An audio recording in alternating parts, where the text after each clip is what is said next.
ਵਾਹਿਗੁਰੂ ਜੀ ਕਾ ਖਾਲਸਾ ਵਾਹਿਗੁਰੂ ਜੀ ਕੀ ਫਤਿਹ। ਅੱਜ ਅਸੀਂ ਟੈਕਸਸ ਦੇ ਸ਼ਹਿਰ ਹਿਊਸਟਨ ਵਿੱਚ ਡਾਕਟਰ ਹਰਦਮ ਸਿੰਘ ਆਜ਼ਾਦ ਦੇ ਗ੍ਰਹਿ ਵਿਖੇ ਪਹੁੰਚੇ ਹਾਂ। ਡਾਕਟਰ ਸਾਹਿਬ ਦੀ ਜ਼ਿੰਦਗੀ ਅਮਰੀਕਨ ਡ੍ਰੀਮ ਦੀ ਇੱਕ ਸਫਲ ਕਹਾਣੀ ਹੈ। ਇਹ PhD ਦੇ ਵਿਦਿਆਰਥੀ ਦੇ ਤੌਰ ਤੇ ਅਮਰੀਕਾ ਵਿੱਚ ਆਏ। ਡਾਕਟਰ ਸਾਹਿਬ ਜਿੱਥੇ ਇੱਕ ਸਫਲ ਕਾਰੋਬਾਰੀ ਹਨ, ਉੱਥੇ ਸਿੱਖ ਕੌਮ ਦੀ ਚੜ੍ਹਦੀ ਕਲਾ ਲਈ ਵੀ ਨਿਰੰਤਰ ਯਤਨਸ਼ੀਲ ਰਹੇ ਹਨ। ਡਾਕਟਰ ਸਾਹਿਬ ਦੇ ਯਤਨਾਂ ਸਦਕਾ ਸਿੱਖ ਨੈਸ਼ਨਲ ਸੈਂਟਰ ਹੋਂਦ ਵਿੱਚ ਆਇਆ। ਅੱਜ ਅਸੀਂ TV 84 ਦੇ ਦਰਸ਼ਕਾਂ ਨੂੰ ਡਾਕਟਰ ਸਾਹਿਬ ਦੇ ਰੂਬਰੂ ਕਰਵਾ ਰਹੇ ਹਾਂ। ਅਸੀਂ ਉਹਨਾਂ ਤੋਂ ਉਹਨਾਂ ਦੇ ਕਾਰੋਬਾਰੀ ਜੀਵਨ ਦੀ ਸਫਲਤਾ ਅਤੇ ਨੌਜਵਾਨਾਂ ਲਈ ਉਹਨਾਂ ਦਾ ਸੁਨੇਹਾ ਤੁਹਾਡੇ ਤੱਕ ਪਹੁੰਚਾਵਾਂਗੇ।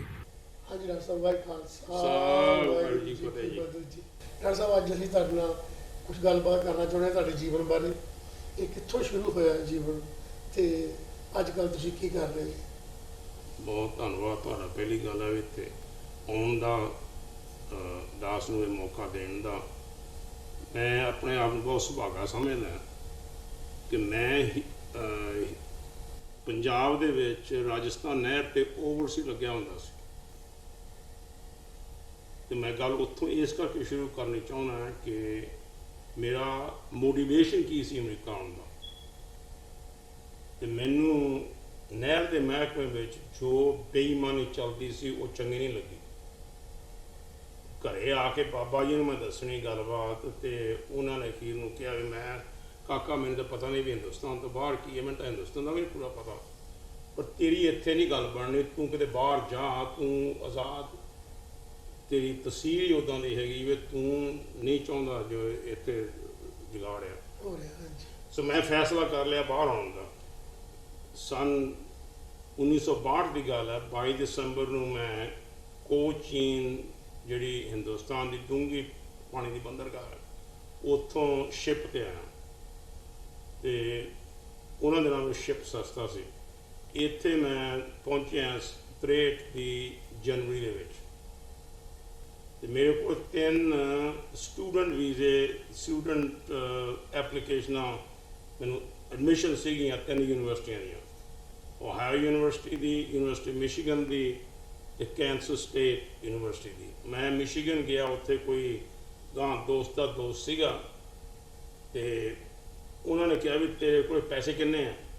ਮੈਂ ਕਿਹਾ ਪੈਸੇ ਦਾ ਟੋਟਲ $700 ਹੈ। ਕਹਿੰਦੇ ਵਾਪਸ ਕੋਈ ਹੋਰ ਵੀ ਗੁੰਜਾਇਸ਼ ਹੈਗੀ ਹੈ? ਮੈਂ ਨਾ, ਜੋ ਵੀ ਫੈਮਿਲੀ ਦੀ ਪੂੰਜੀ ਸੀ ਪਿਤਾ ਜੀ ਨੇ ਸਾਰਾ ਖਰਚ ਕੇ ਇੰਨੇ ਹੀ ਹੈ।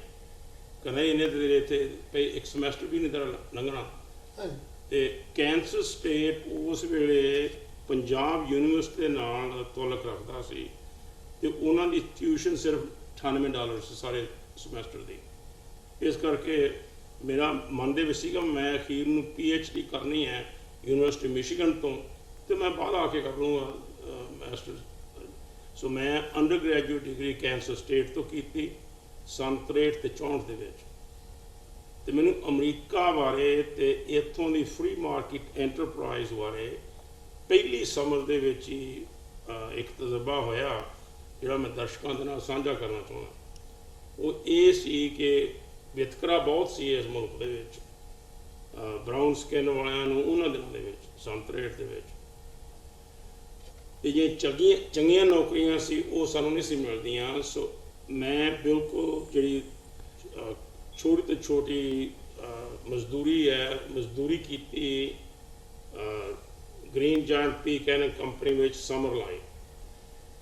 ਉੱਥੇ ਉਹਨਾਂ ਨੇ ਰੇਟ ਰੱਖਿਆ ਸੀ $1 ਤੇ 15 ਸੈਂਟ ਪਰ ਘੰਟਾ। ਉਹਨਾਂ ਨਾਲ ਲਿਖਿਆ ਇੱਕ ਦੱਸਿਆ ਸੀ ਐਸਟਰਿਕ ਲਿਖ ਕੇ ਕਿ ਜੇ ਤੁਸੀਂ ਬਹੁਤੀ ਮਿਹਨਤ ਕਰੋ ਤਾਂ ਤੁਹਾਨੂੰ $15 ਦੀ ਬਜਾਏ ਵੱਧ ਵੀ ਮਿਲ ਸਕਦੇ ਆ। ਸਿੱਖ ਹਮੇਸ਼ਾ ਮਿਹਨਤੀ ਰਿਹਾ, ਇਹ ਸਾਨੂੰ ਗੁੜਤੀ 'ਚ ਮਿਲਿਆ। ਅਤੇ ਮੈਂ ਪਤਾ ਕੀਤਾ ਅਤੇ ਅਖੀਰ ਨੂੰ ਗੱਲ ਮੁੱਕਦੀ ਕਰੀਏ ਵੀ ਉਹ ਮੈਂ $3 ਤੇ 32 ਸੈਂਟ ਘੰਟਾ ਕਮਾਇਆ, $1 15 ਸੈਂਟ ਦੀ ਬਜਾਏ। ਮਜ਼ਦੂਰੀ ਕਰਦਿਆਂ ਮੈਨੂੰ ਇਹ ਪਤਾ ਲੱਗਿਆ ਵੀ ਮੇਰਾ ਮੁਲਕ, ਇਹ ਮੁਲਕ ਮੇਰਾ ਮੁਲਕ ਹੈ, ਮੈਨੂੰ ਇੱਥੇ ਮਾਫਿਕ ਪੈਣਾ ਹੈ। ਜਿਹੜਾ ਮਿਹਨਤ ਕਰੂਗਾ ਮਿਹਨਤ ਦਾ ਉਹਨੂੰ ਫਲ ਮਿਲੂਗਾ। ਉਸ ਤੋਂ ਬਾਅਦ ਮੈਂ ਉਨੇ ਪੈਸੇ ਕਮਾ ਲਏ। ਮੈਂ ਮਨ 'ਚ ਫੈਸਲਾ ਕੀਤਾ ਸੀ ਵੀ ਉਸ ਗਰਮੀਆਂ ਦੀ ਛੁੱਟੀ ਦੇ ਵਿੱਚ $1200 ਚਾਹੀਦਾ ਸੀ ਮੈਨੂੰ ਅਗਲਾ ਸਾਲ ਲਗਾਉਣ ਵਾਸਤੇ। ਉਹ $1200 ਬਚਾ ਲਿਆ ਇੱਕ ਸਮਰ ਦੇ ਵਿੱਚ। ਅਗਲਾ ਜੋ 2 ਸਮੈਸਟਰ ਲੰਘੇ ਕੈਂਸਰ ਸਟੇਟ ਦੇ ਵਿੱਚ, ਤੇ ਮੈਂ ਇੱਥੇ ਆਉਣ ਤੋਂ ਪਹਿਲਾਂ ਪਿੱਛੇ ਪੰਜਾਬ ਦੇ ਵਿੱਚ ਜਿਹਨੂੰ BA ਵਾਹ ਬਠਿੰਡਾ ਕਹਿੰਦੇ ਉਹ ਵੀ ਕੀਤੀ ਸੀ। BA ਵਾਹ ਬਠਿੰਡਾ ਸੀ ਪੰਜਾਬ ਦੀ ਗਿਆਨੀ ਕਰਕੇ ਬੁੱਧੀਮਾਨੀ ਤੋਂ ਬਾਅਦ ਗਿਆਨੀ, ਇਵੇਂ ਜਿਵੇਂ ਅੰਗਰੇਜ਼ੀ ਦਾ ਵੀ BA ਲੈਵਲ ਦਾ, ਇਵੇਂ ਜਿਵੇਂ ਕੋਰਸ ਕਰਕੇ ਤੇ ਡਿਪਲੋਮਾ ਇਨ ਸਿਵਲ ਇੰਜੀਨੀਅਰਿੰਗ ਮੈਂ ਕੀਤਾ ਸੀ। ਸੋ ਮੈਂ ਸਿਰਫ 3 ਸਮੈਸਟਰਾਂ ਦੇ ਵਿੱਚ ਇੱਥੇ ਸੰਨ 64 ਦੇ ਵਿੱਚ ਪ੍ਰਾਪਤੀ ਕਰ ਲਈ ਆਪਣੀ ਅੰਡਰ ਗ੍ਰੈਜੂਏਟ ਡਿਗਰੀ, ਜਿਹਨੂੰ bachelor of science in civil engineering. ਉਸ ਤੋਂ ਬਾਅਦ ਮੈਂ ਮਾਸਟਰਸ ਕੀਤੀ ਯੂਨੀਵਰਸਿਟੀ ਮਿਸੂਰੀ ਕੋਲੰਬੀਆ ਤੋਂ, ਤੇ ਮੈਂ ਅਖੀਰ ਨੂੰ ਯੂਨੀਵਰਸਿਟੀ ਮਿਸ਼ੀਗਨ ਐਨ ਆਰਬਰ ਤੋਂ PhD ਕੀਤੀ। ਉਹ ਮੈਂ ਸੰਨ 68 ਦੇ ਵਿੱਚ ਪ੍ਰਾਪਤ ਕਰ ਲਈ ਸੀ। ਤੇ 68 ਤੋਂ ਬਾਅਦ ਅੱਗੇ 25 ਸਾਲ ਮੈਂ ਇੰਜੀਨੀਅਰਿੰਗ ਦੇ ਵਿੱਚ, ਐਨਵਾਇਰਨਮੈਂਟਲ ਇੰਜੀਨੀਅਰਿੰਗ ਦੇ ਵਿੱਚ ਮੇਰੀ PhD ਸੀਗੀ। ਉਸ ਫੀਲਡ ਦੇ ਵਿੱਚ ਗੁਰੂ ਦੀ ਬਖਸ਼ਿਸ਼ ਦੇ ਨਾਲ ਮੈਨੂੰ ਕਾਫੀ ਕਾਮਯਾਬੀ ਹੋਈ। ਮੈਂ ਇੱਕ ਕਿਤਾਬ ਵੀ ਲਿਖੀ, ਅਜੇ ਤੱਕ ਵੀ ਚੱਲਦੀ ਹੈ। ਮੇਰਾ ਨਾਂ ਬਣ ਗਿਆ ਵੀ ਬਗ ਡਾਕਟਰ। ਮੇਰੀ ਇਹ ਸੋਚਣੀ ਸੀ ਕਿ ਜਿਹੜਾ ਵੀ ਬੰਦਾ ਕੋਈ ਕੈਮੀਕਲ ਪੈਦਾ ਕਰਦਾ ਜਿਹਦੇ ਨਾਲ ਐਨਵਾਇਰਨਮੈਂਟ ਨੂੰ ਨੁਕਸਾਨ ਹੁੰਦਾ ਹੈ, ਕੁਦਰਤ ਨੇ ਉਹਦਾ ਜੀਵ ਕੋਈ ਐਸਾ ਪਹਿਲਾਂ ਹੀ ਪੈਦਾ ਕੀਤਾ ਹੋਇਆ ਹੈ ਜਿਹੜਾ ਉਹ ਉਸ ਨੂੰ ਸਮੇਟ ਸਕਦਾ, ਉਸ ਨੂੰ ਮੈਟਾਬੋਲਾਈਜ਼ ਕਰ ਸਕਦਾ। ਉਸ ਆਧਾਰ ਦੇ ਉੱਤੇ ਮੈਨੂੰ ਇੰਨੀ ਕਾਮਯਾਬੀ ਹੋਈ ਕਿ ਮੇਰਾ ਜਿੰਦਾ ਕਹਿ ਲਓ ਇੰਨੀ ਲੋੜ ਸੀ। ਲੋਕੀ ਕਾਲਾਂ ਕਰਦੇ ਸੀ ਵੀ ਬਗ ਡਾਕਟਰ ਕਿੱਥੇ ਆ, ਉਹ ਕਹਿੰਦਾ ਵੀ ਇਹ ਸਾਰਾ ਕੁਝ। ਸੋ ਮੈਂ ਹੁਣ ਦੇ ਜੀਵਨ ਵੱਲ ਆਵਾਂ, ਮੈਨੂੰ ਇਹ ਸਮਾਜਿਕ ਤੌਰ ਤੇ ਲੱਗਾ ਕਿ ਅਸੀਂ ਮਿਹਨਤ ਬਹੁਤ ਕਰ ਰਹੇ ਸੀ ਪਰ ਐਨਵਾਇਰਨਮੈਂਟ ਦੀ ਸਫਾਈ ਨਹੀਂ ਸੀ ਹੋ ਰਹੀ। ਦੋਵੇਂ ਪਾਸੇ ਵਕੀਲ ਪੈਸੇ ਬਣਾਉਂਦੇ ਸੀਗੇ, ਇੱਕ ਪਾਸੇ ਕਹਿੰਦੇ ਸੀ ਕੁਝ ਕਰਨ ਦੀ ਲੋੜ ਨਹੀਂ, ਜਿਹੜਾ ਪੋਲੂਟਰ ਹੈਗਾ ਉਹਨੇ ਪੋਲੂਸ਼ਨ, ਕਿਉਂਕਿ ਉਹਨੂੰ ਪੋਲੂਸ਼ਨ ਨੂੰ ਸਾਫ਼ ਕਰਨ ਵਾਸਤੇ ਪੈਸੇ ਲਾਉਣੇ ਪੈਣੇ ਸੀ, ਖਾਸਾ ਖਰਚਾ ਕਰਨਾ ਪੈਣਾ ਸੀ। ਸੋ ਐਨੀਵੇ ਦੂਜੇ ਪਾਸੇ ਕਹਿੰਦੇ ਵੀ ਹਾਂ ਤੁਹਾਨੂੰ ਜਿਹੜੇ ਸੀਗੇ ਰੈਗੂਲੇਟਰਸ ਉਹ ਕਹਿੰਦੇ ਸੀ ਤੁਹਾਨੂੰ ਕਰਨ ਦੀ ਲੋੜ ਹੈਗੀ ਹੈ। ਤੇ ਮੈਂ ਮਾਯੂਸ ਜਿਹਾ ਹੋ ਕੇ ਇਸ ਕਰਕੇ ਛੱਡਿਆ ਕਿ ਮੇਰੀ ਡਿਮਾਂਡ ਘੱਟ ਸੀ, ਇਸ ਕਰਕੇ ਛੱਡਿਆ, ਮੈਨੂੰ ਦਿਲਚਸਪੀ ਖਤਮ ਹੋ ਗਈ। ਫਿਰ ਮੈਂ ਪੁੱਛਿਆ ਮੈਂ ਆਪਣੇ ਆਪ ਨੂੰ। ਦੂਸਰੀ ਗੱਲ ਇਹ ਸੀਗੀ ਕਿ ਮੇਰਾ ਸਿੱਖੀ ਵੱਲ ਵੀ ਝੁਕਾਓ ਮਾੜਾ ਮੋਟਾ ਪਹਿਲਾਂ ਸੀ ਵਿਰਸੇ ਦੇ ਵਿੱਚ, ਪਰ ਜਿਵੇਂ ਕਿਤੇ ਡਾਰਮੈਂਟ ਹੁੰਦੀ ਆ, ਅੰਦਰ ਸਿੱਖੀ ਗੁੰਮ ਗਈ ਸੀ। ਮੈਂ ਕੇਸ ਵਿੱਚ ਕਤਲ ਕਰਵਾਏ ਸੀ ਤੇ ਸੰਨ 82 ਮੈਨੂੰ ਚੰਗੀ ਤਰ੍ਹਾਂ ਯਾਦ ਹੈ।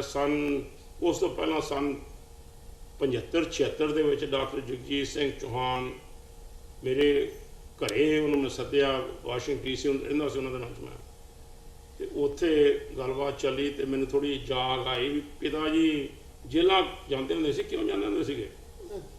ਉਹ ਪਤਾ ਲੱਗਿਆ ਵੀ ਪੰਜਾਬੀ ਸੂਬੇ ਦੀ ਮੂਵਮੈਂਟ ਕੀ ਸੀਗੀ ਤੇ ਹੋਰ। ਸੋ ਐਨੀਵੇ ਉਦੋਂ ਦਾ ਇਹ ਪੈਰਲਲ ਪੈਥ ਸ਼ੁਰੂ ਹੋ ਗਿਆ। ਮੈਨੂੰ ਦਿਲਚਸਪੀ ਪੈ ਗਈ ਕਿ ਭਾਈ ਪੰਥਕ ਕਾਰਜ ਵੀ ਨਾਲ ਨਾਲ ਜ਼ਰੂਰੀ ਨੇ, ਕਿਉਂਕਿ ਅਸੀਂ ਆਪਣੇ ਆਪ ਨੂੰ ਕਹਿੰਦੇ ਹਾਂ ਵੀ ਜਿਹੜਾ ਬੰਦਾ ਹੈ ਉਹ ਸੋਸ਼ਲ ਐਨੀਮਲ ਹੈ, ਇਕਾਂਤ ਵਿੱਚ, ਇਕੱਲਪਣੇ ਦੇ ਵਿੱਚ ਨੇ। ਤੇ ਮੈਂ ਉਹੀ ਕਨਸੈਪਟ ਰੱਖ ਕੇ ਗੁਰਦੁਆਰਿਆਂ ਦੇ ਵਿੱਚ ਜਿੱਥੇ ਵੀ ਰਿਹਾ, ਉਸ ਤੋਂ ਬਾਅਦ ਪਹਿਲਾ ਗੁਰਦੁਆਰਾ ਮੈਂ ਇਨਵਾਲਵ ਹੋਇਆ ਐਨ ਆਰਬਰ ਮਿਸ਼ੀਗਨ ਦੇ ਵਿੱਚ ਹੀ। ਉਸ ਤੋਂ ਬਾਅਦ ਸ਼ਿਕਾਗੋ ਪਹੁੰਚੇ ਤੇ ਸ਼ਿਕਾਗੋ ਪੈਲਾਟਾਈਨ ਗੁਰਦੁਆਰਾ।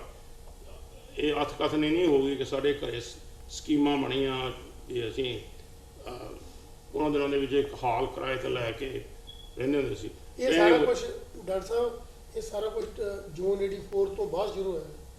ਨਹੀਂ, ਇਹ ਪਹਿਲਾਂ ਸੀ।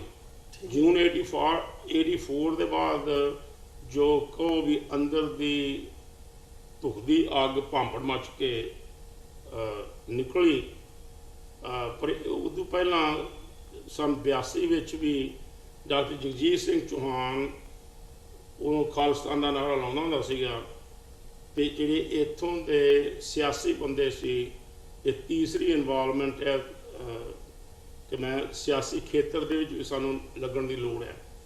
ਤੇ ਉਦੋਂ ਇੱਕ ਜੈਸੀ ਹੈਲਮਜ਼ ਹੁੰਦਾ ਸੈਨੇਟਰ ਸਾਊਥ ਕੈਰੋਲਾਈਨਾ ਤੋਂ, ਉਹ ਗੱਲ ਚੁੱਕਦਾ ਹੁੰਦਾ ਸੀ ਸਿੱਖਾਂ ਦੀ ਵੀ ਸਿੱਖ ਲੋਕ ਬਹਾਦਰ ਕੌਮ ਹੈ। ਤੇ ਮੈਨੂੰ ਉਹ ਦਿਲਚਸਪੀ ਚੰਗਾ ਲੱਗਾ ਵੀ ਇੱਥੋਂ ਦਾ ਕੋਈ ਸੈਨੇਟਰ ਉਹ ਸਾਡੇ ਵਿਰਸੇ ਨੂੰ ਕਮਾਨ ਦੇਣਾ ਚਾਹੁੰਦਾ ਜਾਂ ਮੰਨਦਾ।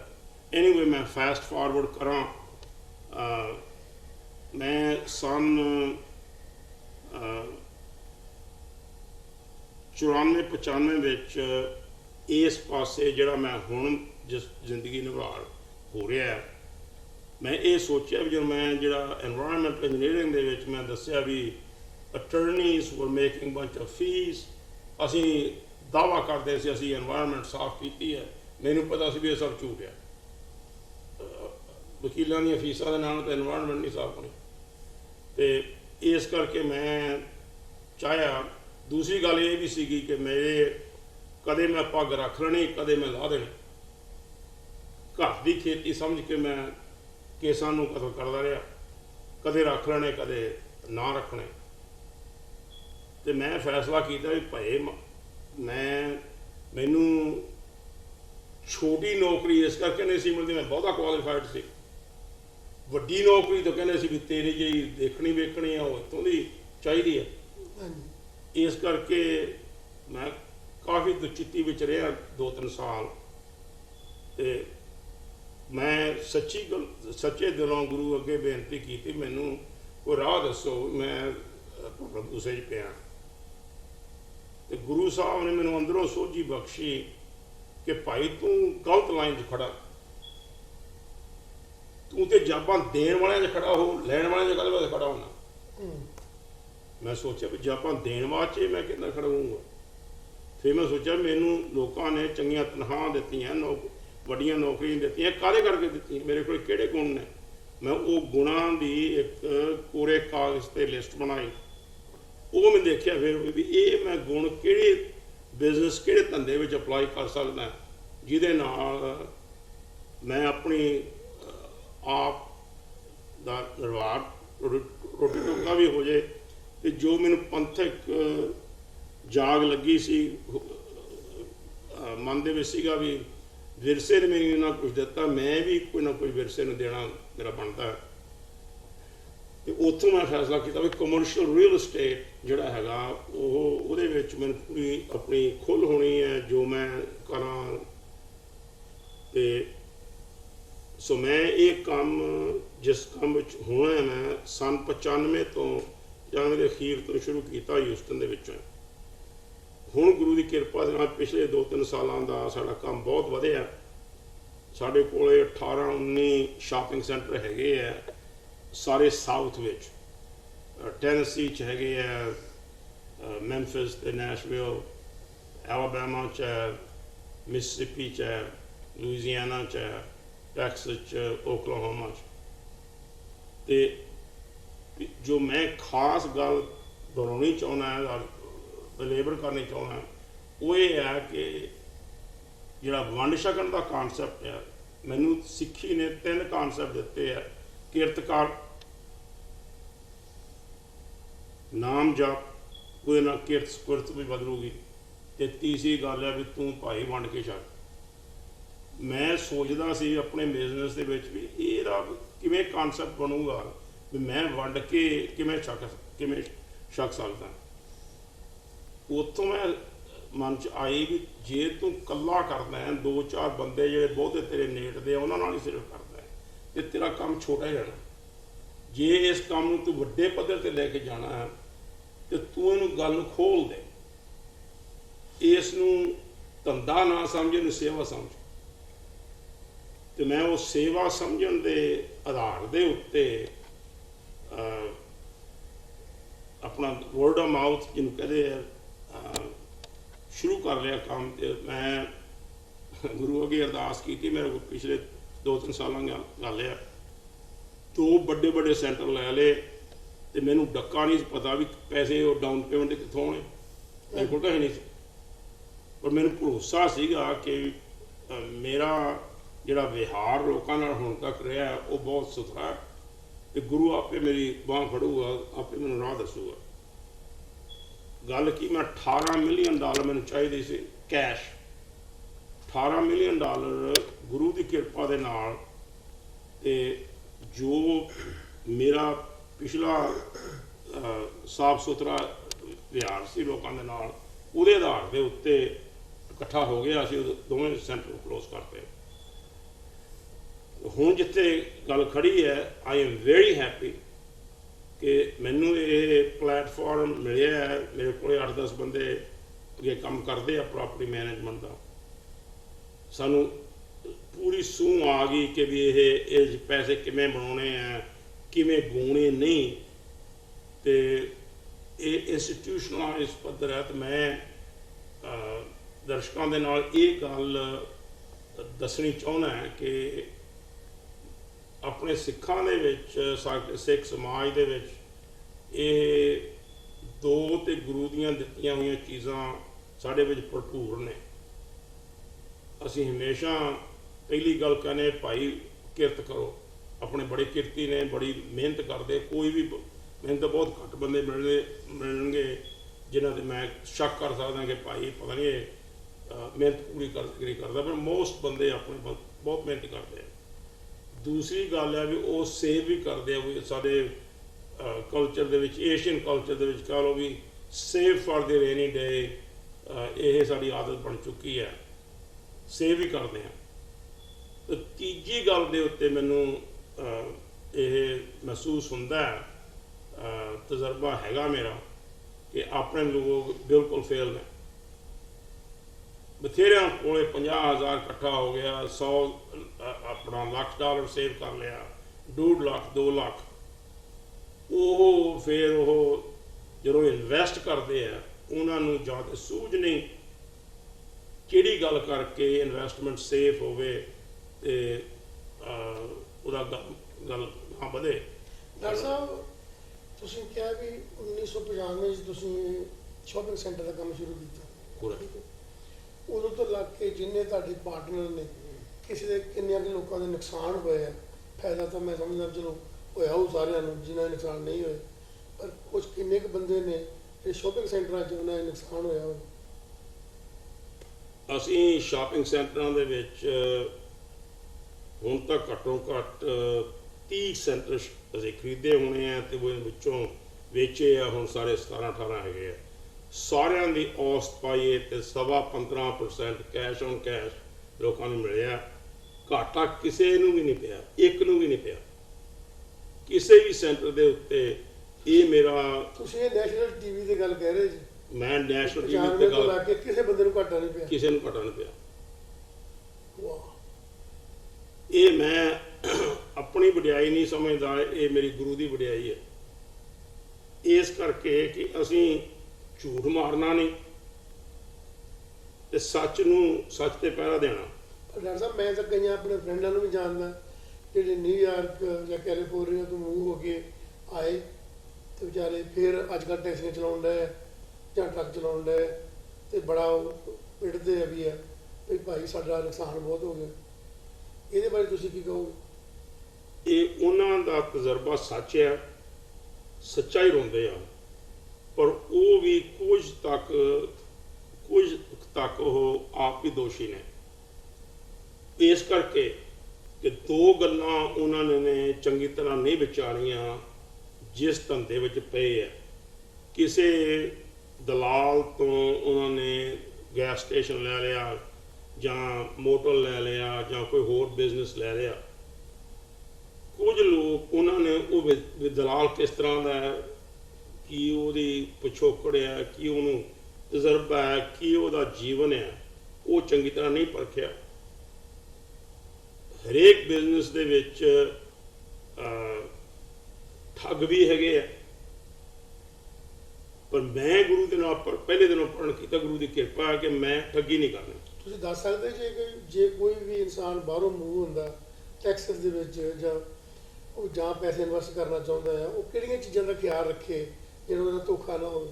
ਪਹਿਲੀ ਤਾਂ ਇਹੋ ਜਿਹੀ ਮੈਂ ਗਲਤੀ ਹੈ। ਦੂਜੀ ਗੱਲ ਇਹ ਹੈ ਵੀ ਤੁਸੀਂ ਜਿਹਦੇ ਨਾਲ ਹਿੱਸਾ ਪਾਉਣਾ ਹੈ, ਪੁੱਛੋ ਵੀ ਉਹਨੂੰ ਮੇਰੇ ਨਾਲੋਂ ਜ਼ਿਆਦਾ ਪਤਾ ਉਸ ਚੀਜ਼ ਦਾ, ਉਹਦੇ ਕੋਲ ਐਕਸਪਰਟੀਜ਼ ਕੋਈ ਹੈਗੀ ਹੈ। ਇਹ ਨਾ ਸਮਝੋ ਕਿ ਸਾਰੇ ਹੀ ਬੰਦੇ ਕਰ ਸਕਦੇ ਆ। ਬਿਲਡਿੰਗਾਂ ਨਹੀਂ ਪੈਸੇ ਬਣਾਉਣੀਆਂ, ਬੰਦੇ ਪੈਸੇ ਬਣਾਉਂਦੇ ਆ।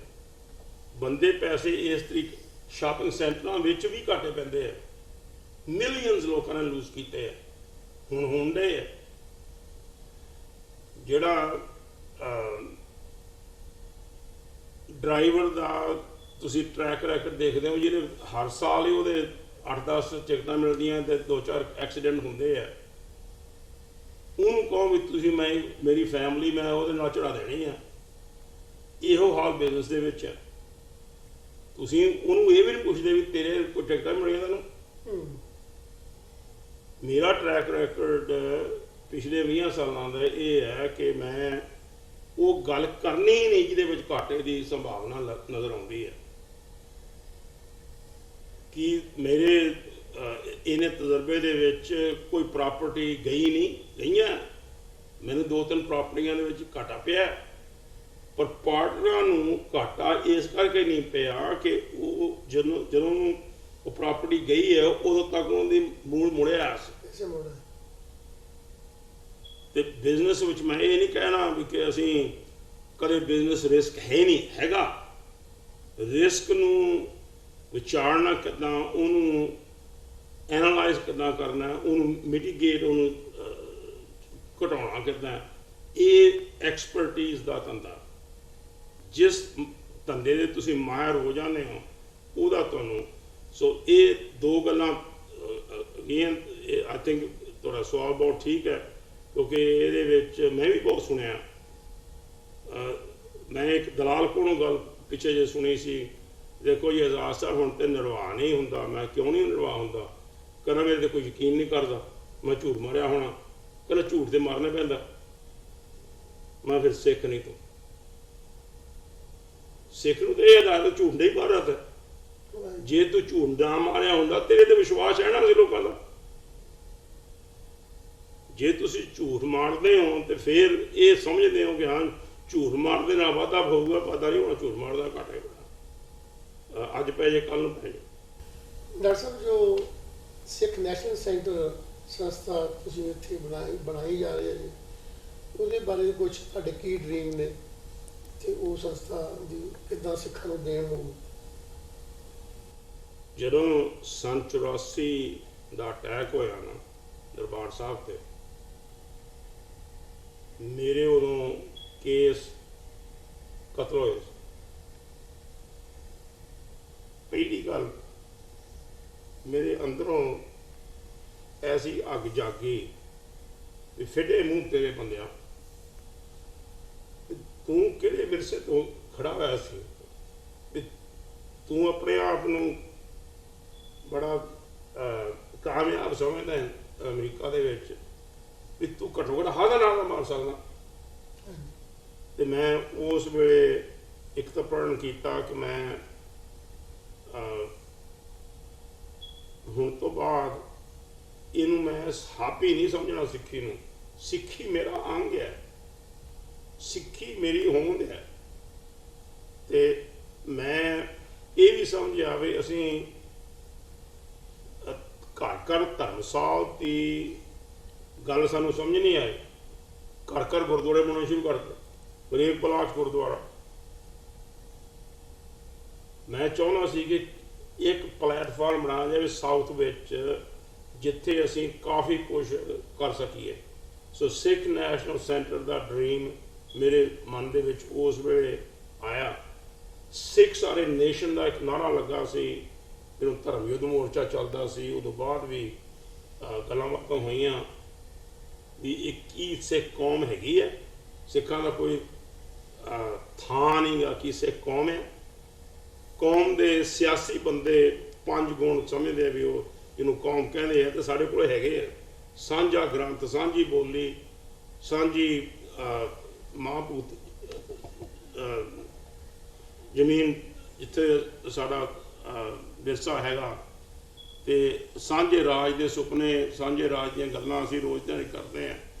ਸੋ ਮੈਂ ਉਹ ਸੁਪਨੇ ਨੂੰ ਲੈ ਕੇ ਚੱਲਿਆ ਵੀ ਅਸੀਂ ਕਿਸੇ ਐਸੀ ਥਾਂ ਦੇ ਉੱਤੇ ਵੱਡਾ ਥਾਂ ਜਿੱਥੇ ਹਜ਼ਾਰਾਂ ਦੀ ਗਿਣਤੀ ਦੇ ਵਿੱਚ ਦੱਖਣ ਦੇ ਵਿੱਚ ਇਹ ਲੱਗਦਾ ਕਿ ਆਮ ਲੋਕੀ ਬਹੁਤੇ ਨਹੀਂ ਸੀਗੇ ਉਹਨਾਂ ਦਿਨਾਂ ਵਿੱਚ ਵੀ, ਤੇ ਈਸਟ ਕੋਸਟ ਤੇ ਵੈਸਟ ਕੋਸਟ ਤੇ ਸਿੱਖਾਂ ਦੀ ਆਬਾਦੀ ਬਹੁਤ ਹੈ।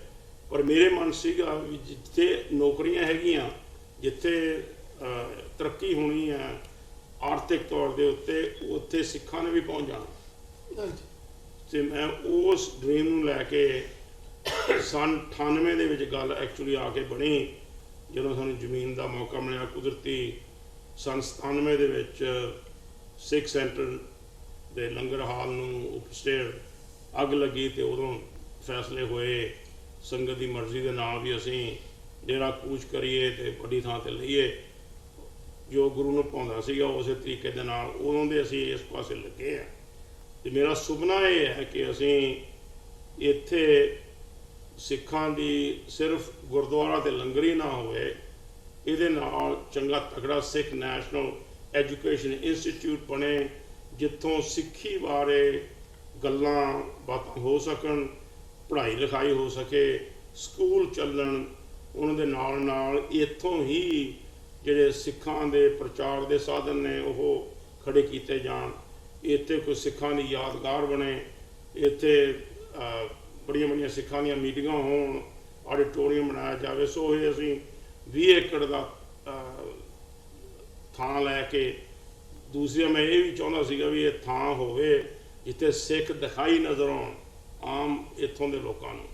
ਸੋ ਅਸੀਂ ਬੈਲਟਵੇ 8 ਦੀ ਲੋਕੇਸ਼ਨ ਇਸ ਕਰਕੇ ਲਈ ਕਿ ਉੱਥੇ ਅਸੀਂ ਆਪਣੇ ਬਿਲ ਬੋਰਡ ਦੇ ਉੱਤੇ ਅੱਜ ਕੱਲ੍ਹ ਇਲੈਕਟ੍ਰੋਨਿਕ ਯੁੱਗ ਦੇ ਵਿੱਚ ਗੁਰੂ ਸਾਹਿਬ ਦੇ ਜੋ ਸਾਨੂੰ ਉਦੇਸ਼ ਨੇ ਉਹ ਅਸੀਂ ਇਹਨਾਂ ਤੱਕ ਵੀ ਸਾਂਝੇ ਕਰ ਸਕੀਏ। ਡਾਕਟਰ ਸਾਹਿਬ, ਤੁਸੀਂ ਅਮਰੀਕਨ ਪੋਲੀਟਿਕਸ ਵਿੱਚ ਵੀ ਕੋਈ ਹਿੱਸਾ ਲੈਂਦੇ ਜੇ, ਜਾਂ ਤੁਹਾਡਾ ਇਹ ਵੀ ਡ੍ਰੀਮ ਹੈ ਵੀ ਇਹ ਵੱਡੇ ਗੁਰਦੁਆਰੇ ਦੇ ਵਿੱਚ ਕੁਝ ਅਸੀਂ ਅਮਰੀਕਨ ਪੋਲੀਟਿਕਸ ਨੂੰ ਵੀ ਡਿਸਕਸ ਕਰੀਏ, ਅੱਗੇ ਵਧੀਏ?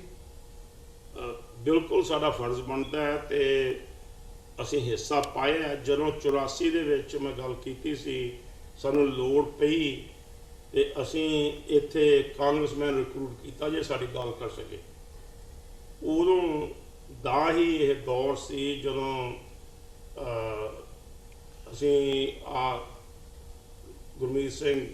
ਸਰਾ ਗੁਰਮੀਤ ਸਿੰਘ ਔਲਖ ਚੱਲ ਬਸਿਆ, ਗੁਰੂ ਨੂੰ ਪਿਆਰਾ ਹੋ ਗਿਆ ਕੁਝ ਸਾਲ ਪਹਿਲਾਂ। ਉਹਨੇ ਜਦੋਂ ਕਾਂਗਰਸਮੈਨਾਂ ਕੋਲੋਂ ਲੈਕਚਰ ਲੁਕਚਰ ਜੇ ਕਰਦੇ ਆ ਉਹ ਕਾਂਗਰਸ ਦੇ ਵਿੱਚ ਇਕੱਠੇ ਕੀਤੇ।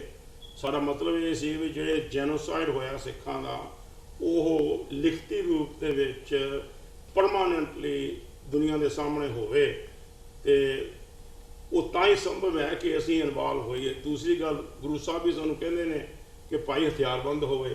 ਅੱਜ ਦਾ ਹਥਿਆਰ ਸਿਆਸੀ ਹਥਿਆਰ ਹੈਗਾ, ਸਿਆਸੀ ਤਾਕਤ ਤੁਸੀਂ ਤਾਂ ਹੀ ਬਰਾਮਦ ਕਰ ਸਕਦੇ ਹੋ ਜਿੰਨਾ ਚਿਰ ਆਪਣੇ ਮੁੰਡੇ ਕੁੜੀਆਂ ਨਹੀਂ ਤਿਆਰ ਹੁੰਦੇ, ਉਹਨਾਂ ਚਿਰ ਜਿੰਨਾ ਇਹਨਾਂ ਦੇ ਨਾਲ ਰਲ ਜੋ ਜਿਸ ਤਰੀਕੇ ਨਾਲ ਵੀ ਤੁਸੀਂ ਸੇਵਾ ਕਰਨੀ ਹੈ। ਸੋ ਆਈ ਸਪੋਰਟ ਕਾਂਗਰਸਮੈਨ, ਸੈਨੇਟਰਸ, ਗਵਰਨਰ।